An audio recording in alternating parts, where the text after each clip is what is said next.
ব্রাজিলের বিশ্বকাপের চূড়ান্ত দলে নেইমার জুনিয়র। কবে ফিফা বিশ্বকাপের চূড়ান্ত স্কোয়াড ঘোষণা করবে ব্রাজিল কোচ কার্লো আনচেলোত্তি? এই নিয়েই আজকের ভিডিও, তাই ভিডিওটি শেষ পর্যন্ত দেখার অনুরোধ রইল। নেইমার জুনিয়র পুরো বিশ্বকাপে থাকবে কি থাকবে না, এই নিয়ে যেন আলোচনা থামছেই না। একের পর এক বিতর্ক, একের পর এক আলোচনা। সেই আলোচনায় আরও একবার শুরু হয়ে গেছে নেইমারকে নিয়ে। আর মাত্র কয়েকদিন পরেই ফিফা বিশ্বকাপ, আর এই বিশ্বকাপে নেইমার জুনিয়রকে নিয়ে চলছে আলোচনা সমালোচনা। কেউ বলছে নেইমার থাকবে, কেউ বা আবার বলছে নেইমার থাকছে না। কিন্তু এত সিনিয়র একজন ফুটবলার, এত জনপ্রিয় একজন ফুটবলারকে বাদ দিয়ে কিভাবে বিশ্বকাপ খেলতে যাবে কার্লো আনচেলোত্তি ও ব্রাজিল?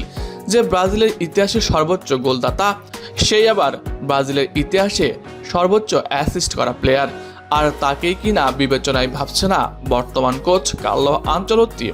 নেইমার বারবার বলছে যে তিনি ফিট আছে, অন্যদিকে কার্লো আনচেলোত্তি দাবি করছে নেইমার জুনিয়র আনফিট হয়ে আছে।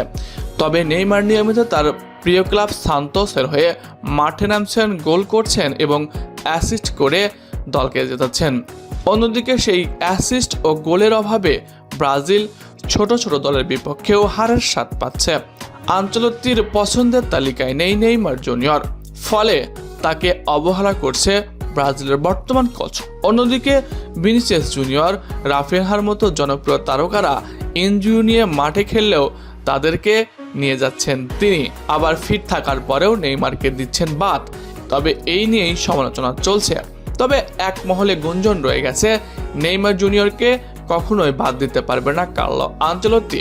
অনেক তালবাহানা করলেও লিজেন্ডারি প্লেয়ার ও উপরের হস্তক্ষেপে নেইমারকে চূড়ান্ত স্কোয়াডে নিতেই হবে ব্রাজিলের বর্তমান কোচের। ইতিমধ্যে ব্রাজিলের বর্তমান কোচ কার্লো আনচেলোত্তি জানিয়েছেন যে 24 জনের তালিকা প্রকাশ করেছেন তিনি, অর্থাৎ এই 24 জনের বিশ্বকাপ যাওয়া নিশ্চিত হয়ে গেছে।